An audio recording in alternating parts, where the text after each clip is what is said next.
महात्मा उपासक डॉक्टर सोहनराज तातेड़ पुनरुत्थान और आत्मविज्ञान के बाद अब ला रहे हैं सनातन सत्य, जैसी दृष्टि वैसी सृष्टि, कुदरत, कुदरती रचना एवं कुदरत के कानून से शाश्वत सुख की प्राप्ति। लॉग इन करें www.drsohanrajtated.com, YouTube channel doctor Sohanraj Tated, play store से डाउनलोड करें mobile app doctor Sohanraj Tated. ओम शांति प्रभो, जय शांति प्रभो, पार्श्वनाथ महावीर प्रभो। ओम शांति प्रभो, जय शांति प्रभो, पार्श्वनाथ महावीर प्रभो। ओम शांति प्रभो, जय शांति प्रभो, पार्श्वनाथ महावीर प्रभो। हे मेरे भीतर विराजमान शुद्ध आत्मा भगवान परमेश्वर, ईश्वर परमात्मा, मेरे आराध्य, आप मुझे ऐसी शक्ति दो, जागृति दो कि मैं किसी के दोष नहीं देखूं, मेरे मन में किसी के प्रति बुरे भाव नहीं आवे, मेरा राग द्वेष क्षण करता रहे, मेरा समभाव बढ़ता रहे, मेरे द्वारा किसी को दुख न हो, दुख न हो, दुख न हो, मैं किसी के प्रति अभिप्राय और ओपिनियन नहीं दूं, और मेरे को हर जन्म में मुक्ति के कर्म मिले, मेरे को हर जन्म में मुझे ज्ञानी पुरुष सद्गुरु मिले, ऐसी कृपा करो, ऐसी शक्ति दो, जागृति दो, आशीर्वाद दो। भाइयों बहनों, मातृशक्ति को नमन। हमारा अति सुंदर विषय शिक्षा की उपादेयता। शिक्षा किसे कहते हैं? जो इंसान को इंसान बनाती है, वह माध्यम शिक्षा कहलाती है। Education is a medium which makes the man in a real sense man. देखिए, इंसान रूप में जन्म लेना बड़ी बात नहीं है, परंतु जिसमें इंसानियत का समावेश होता है वही सही इंसान होता है। वह समावेश कहां से आएगा? वह शिक्षा से आएगा। हमारे इस मस्तिष्क के अंदर 3 तरह की लेयर्स है। पहली लेयर है हमारा एनिमल माइंड, यानी हमारी जितनी भोग, जितनी वासनाएं, जितनी हिंसा वृत्ति है, जितनी बुराइयां हैं, वह एनिमल माइंड कहलाता है। और व्यक्ति उसको ढक करके दूसरा माइंड खोलता है, ह्यूमन माइंड। ह्यूमन माइंड में सदाचार, किसी को दुख न देना और हर एक के अस्तित्व को स्वीकार करना, गलती हो जाए तो आलोचना, प्रतिक्रमण, प्रत्याख्यान करना, उसमें उसको ग्लानि होना, अहंकार नहीं होना, सबको इज्जत देना और परस्पर गो जीवानाम के सिद्धांत पे चलने वाला, जियो और जीनो दो के सिद्धांत पे चलने वाला ह्यूमन माइंड। और एक तीसरी लेयर को अगर हम अनावृत करें तो वो है सेलेस्टियल माइंड, देवत्व। देवत्व का मस्तिष्क, ऐसा मस्तिष्क, ऐसा मानव कोई गलती नहीं करता, वो परमार्थी होता है। सर्वजन सुखाय सर्वजन हिताय की बात करता है। जो ऊंचे दर्जे के साधु वैरागी होते हैं वो सेलेस्टियल माइंड के होते हैं।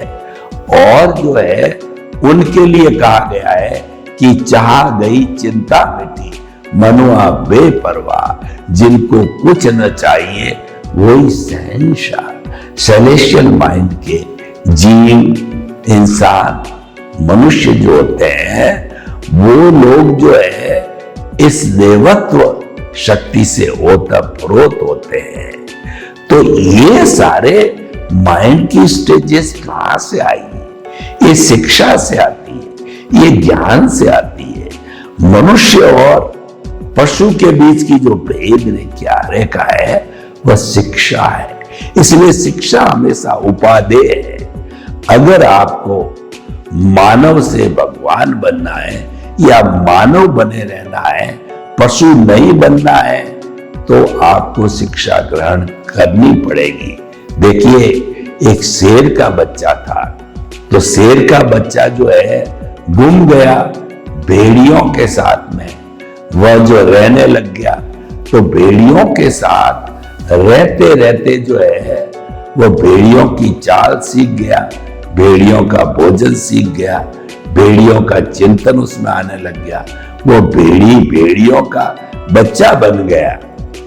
अब देखिए, थोड़े दिन के बाद के अंदर एक वहां से शेर गुजरा। शेर दहाड़ा, क्योंकि वो शेर का बच्चा था। वो दहाड़ने से वह भी अपने स्वरूप में आ गया, मूल स्वरूप में आ गया। तो वो शेर के पीछे पीछे हुआ, तो शेर ने जो है एक तालाब में अपना मुंह देखा, तो वो जो भेड़िए का बच्चा यानी मूल रूप से जो शेर का बच्चा था, तो उसने भी अपना चेहरा देखा। उसने कहा, मेरा चेहरा तो शेर से मिलता जुलता है, मैं तो शेर का बच्चा हूं। उसका स्वाभिमान जगा और फिर वह उस शेर के साथ चला गया। तो कहने का अर्थ होता है, संगत का असर अवश्य आता है। राजस्थानी में एक कहावत है कि गोरियर कने बैठो तो गोरियर लखन ले, कालिया कने बैठो तो कालिया का लखन ले। अगर आप बहुत अच्छे व्यक्ति है लेकिन किसी नशीड़ी, जुआखोरी, अय्यासी व्यक्ति के पास में बैठे तो लोग अंकन करेंगे। यह भी ऐसा ही है। और आप में कुछ अवगुण है, किसी संत महात्मा के पास बैठे रहते हो, महापुरुष के पास बैठे रहते हो, तो लोग आपके प्रति धारणा बनाएंगे कि यह भी अच्छा है।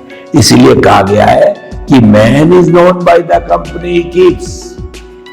और हमारे जो वस्त्र है, इसका भी अपना जो महत्व है। इसके लिए कहा गया है, एपरन शोज द मैन। सूटेड मुडेड व्यक्ति है तो वह अच्छे कपड़े पहना हुआ तो अच्छा लगता है, उसका बाहरी आउटलुक अच्छा होता है। ये बात अलग है कि भीतर का आउटलुक अच्छा है तो वो उसके जो कपड़े भी अच्छे होंगे, और भीतर वो काला है तो बाहर कितना ही अच्छे कपड़े पहन दे, कोई बात तो विशेष नहीं होता है। तो हम ये कहना चाहते हैं कि आपको ये बातें इसलिए बताई कि भेद रेखा क्या है।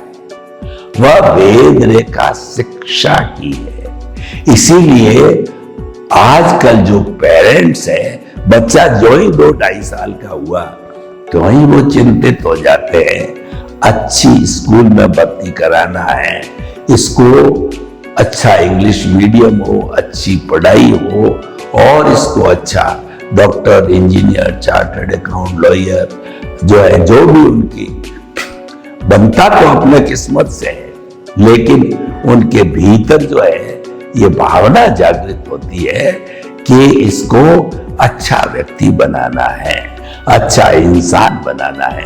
उसके लिए ये सारी शिक्षा की व्यवस्था की जाती है। ये सारी शिक्षा जो है हमारे को एक अच्छा पढ़ा लिखा इंसान बनाने के लिए जो है दी जाती है। लेकिन शिक्षा की उपादेयता तो बहुत है। पुराने जमाने में क्या था, जब गुरुकुल प्रणाली थी तो शिक्षा 100% उपादेय थी, यानी कि विषय का तो ज्ञान कराया ही जाता था, साथ साथ के अंदर मानवीय गुण भी भरे जाते थे, विनय का गुण भरा जाता था, दूसरों के प्रति आदर का भाव रखने का गुण भरा जाता था, अहंकार शून्यता सिखाई जाती थी, श्रम और श्रम की जो है नीति बताई जाती थी। सम का मतलब सादा, सम मतलब संभाव, यानी कि कैसी भी स्थिति आ जाए, चाहे व्यक्ति का तिरस्कार हो, चाहे सम्मान हो, चाहे कोई बुराई करने वाला हो, चाहे अच्छाई करने वाला हो, दोनों के प्रति एक सा व्यवहार करे, राग द्वेष नहीं करे, ये सम कहलाता। दूसरा शम, शम का मतलब है जो हमारे शत्रु है, उन शत्रुओं का समन करना, बाहर वाले शत्रु नहीं, भीतर के शत्रु। भीतर हमारे बड़े बड़े नाग बने पड़े हैं, वो फुफकारते हैं, क्रोध, अहंकार, माया और लोभ, ये बड़े बड़े नाग फुफकारते हैं। इनका शमन करना, इनको दबाए रखना, ये प्रकट नहीं होने चाहिए। वह शिक्षा उनको गुरुकुल प्रणाली में शमन की सिखाई जाती थी। और तीसरा जो है श्रम, यानी हर कार्य अपने हाथ से करना।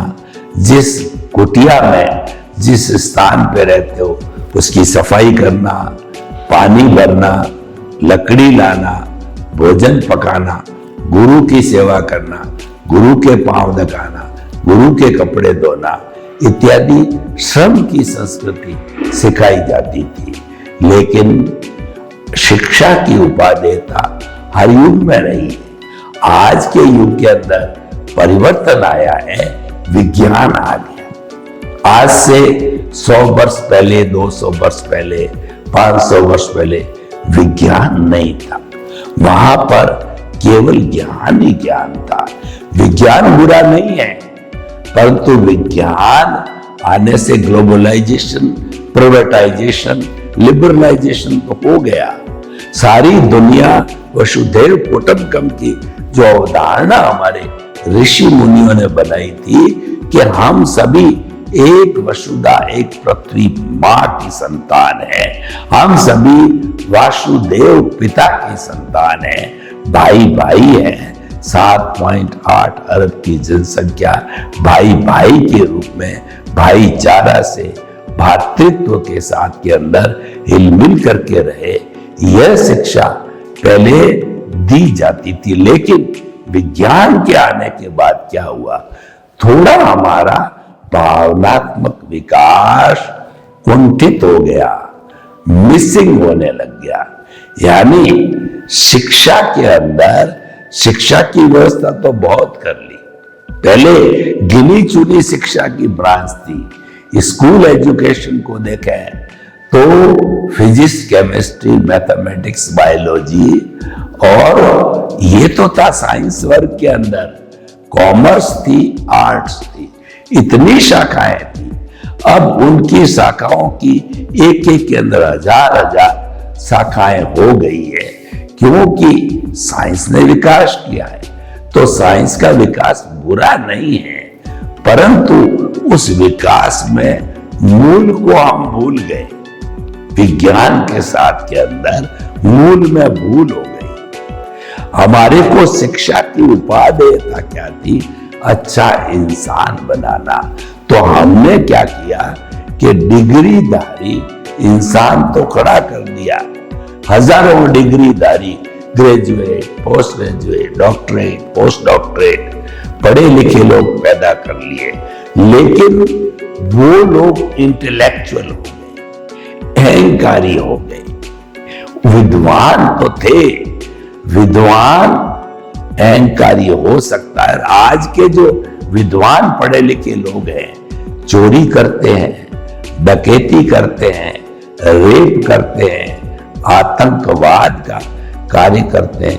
ऐसा क्यों करते हैं? क्योंकि शिक्षा की उपादेयता न तो उनको बताई गई है और न उन्होंने ग्रहण की है, क्योंकि भावनात्मक विकास नहीं हो पाया। देखिए, एक आईक्यू होता है, आईक्यू में इंटेलिजेंट क्वोशिएंट तो बहुत बढ़ा दिया जाता है। ये पढ़ा लिखा है, ये इंजीनियर है, ये डॉक्टर है, ये चार्टर्ड अकाउंटेंट है और पहुंचा हुआ वकील है, सारी बातें बताई गई है। लेकिन वही पहुंचा हुआ जज घूस लेता है, तो वो उसकी क्या शिक्षा की उपादेयता हो गई। व्यक्ति न्याय के लिए कोर्ट जाता है और कोर्ट में जब जज मिट जाता है तो फिर तो वो जंगल राज हो गया। फिर तो सारे पैसे दे दे करके अपने हक में न्याय करवा देंगे। फिर न्याय की क्या वायबिलिटी रहेगी, क्या उपयोगिता रहेगी। और शिक्षा की उपादेयता, ऐसे शिक्षित जज बना दिए, ऐसे इंजीनियर बना दिए कि वह घूस खा करके और ब्रिज गिर रहे हैं, मकान गिर रहे हैं। ऐसे ऐसे डॉक्टर लोग भी पैदा कर दिए कि अपने पैसे के लिए वो ज्यादा से ज्यादा टेस्टिंग लिख रहे हैं, ज्यादा महंगी दवाएं लिख रहे हैं, ज्यादा महंगे ऑपरेशन कर रहे हैं। तो क्या अर्थ हुआ? ये शिक्षा की उपादेयता नहीं है। शिक्षा की उपादेयता अच्छा इंसान बनने में, अच्छे इंसान का अर्थ हुआ कि वह अपने भाई इंसान को धोखा नहीं दे, अन्याय नहीं करे। और एक सिंपल बात मैं कहूं, वह किसी को दुख ना दे। शिक्षा की उपादेयता है कि परहित शरीर धर्म नहीं भाई। जिस शिक्षा में विनय नहीं आती है वह शिक्षा नहीं है, वह तो बिजनेस है, वह कुठारा घात है, वो पैसे कमाने की टकसाल है। शिक्षा वह आनी चाहिए कि शिक्षा पूर्ण करने के बाद में व्यक्ति जो है एक अच्छा इंसान बनके गृहस्थ में प्रवेश करे। देखिए, जब हम स्कूल जाते थे तो लिखा हुआ था विद्या के लिए प्रवेश, दूसरे गेट पे लिखा जाता था सेवा के लिए प्रस्थान। तुम इस स्कूल में रह के, कॉलेज में रह करके 25 वर्ष की उम्र तक ब्रह्मचर्य आश्रम में, वर्तमान की बात कर रहा हूं, रह करके अपने अपने जो विषय की शिक्षा ग्रहण करके साथ साथ में अच्छा इंसान बन करके गृहस्थ में प्रवेश करो, तब आप माता पिता की सेवा करोगे। क्योंकि गृहस्थ एक तपोवन है, गृहस्थ एक खंडे की धार है, गृहस्थ एक परीक्षा स्थल है। वहां कई तरह के फोर्सेस एक साथ लगते हैं। पत्नी अपनी डिमांड रखती है, इधर माता पिता बीमार होते हैं, इनको हॉस्पिटल ले जाना होता है, उधर बच्चे डिमांड करते हैं कि हमको स्कूटर चाहिए, साइकिल चाहिए, मोटरसाइकिल चाहिए। अब सारी आमदनी नहीं, खींचातान खींचातान खींचातान। ऐसे समय में जो सही भावनात्मक विकास वाला व्यक्ति होता है तो वो क्या करेगा? वो करेगा simple living and high thinking. बच्चों को ऐसे संस्कार देगा, सम शम और शम की शिक्षा देगा, और अपने जितने पास साधन है उसके अंदर सीमित रह करके गृहस्थ को चलाना, बड़ों को प्रणाम करना और बुजुर्ग माता पिता की सेवा करना, श्रम करना, ज्यादा हर काम अपने हाथ से करना। ऐसे नहीं कि आजकल चल रही है हर काम की बाई लगा दी, कपड़े वाली बाई, बर्तन धोने वाली बाई, भोजन बनाने वाली बाई, प्रेस करने वाली बाई। इतने बाई हैं, इतने सर्वेंट जो राजा महाराजा के ठाड़ थे, वह व्यक्ति ने अपने घर में इतने खड़े कर दिए। तो बताइए, सबके लिए इतनी इनकम कहां से आएगी? एक सामान्य व्यक्ति के पास में इतनी इनकम कहां से आएगी? तो ये तो हमने बीमारी को जन्म दिया, दुख को जन्म दिया। और देखिए, अच्छा इंसान वह होता है जो कि कठिन समय में बचत करता है। बचत के बहुत बड़े फायदे होते हैं। बचत करने से हम अवगुणों से रुक जाते हैं। परंतु आजकल शिक्षा का मिसयूज किया गया है। आजकल बैंक है व्यक्ति को कार की चाबी पकड़ा देती है, बढ़िया फ्लैट की चाबी पकड़ा देती है, गहनों की चाबी पकड़ा देती है। अब पता नहीं है इनकी किस्तें कौन भरेगा। सब चाबियां तो ले ली और जब किस्त भरने की बात आई तो सारा अनबैलेंस हो गया। नतीजा क्या हुआ? थोड़े समय के बाद में फ्लैट बैंक ले गई और गाड़ी बैंक ले गई। अब आपके पास कोई सुविधा नहीं है, फिर साइकिल चलाओ। ऐसा क्यों किया गया है? प्रारंभ से ही हमको नियंत्रण में भावनात्मक विकास से चलना चाहिए था, तो कोई प्रॉब्लम आती नहीं थी। तो मेरे कहने का मतलब हमने इंटेलेक्चुअल IQ तो बहुत बढ़ा दिया। EQ है हमारा भावनात्मक विकास, इमोशनल कॉन्सेंट। क्रोध को शांत रखो और सहनशीलता रखो। कोई बड़ा कहे तो उसका मुंह मत तोड़ो और आमदनी से अधिक खर्च मत करो। हर घर का काम अपने हाथ से करो। शिक्षा में दिलचस्पी लो, व्यर्थ का खर्च मत करो और बचत करो। और अतिथि देवो भव, घर में मेहमान आ जावे तो उनका आतिथ्य करना चाहिए। सब कुछ बुला दिया गया है, सारा व्हाट्सएप में, फेसबुक पे और इंटरनेट में चला गया है। व्यक्ति जड़वादी बन गया। सबसे बड़ी जो आजकल शिक्षा में कमी आई है कि शिक्षा ने व्यक्ति को जड़वादी बना दिया। पुरानी जो शिक्षा थी उसमें व्यक्ति को चेतनवादी बनाया जाता था, क्योंकि जड़ के इतने साधन व्हाट्सएप, इंटरनेट, टीवी, फेसबुक ये नहीं थे।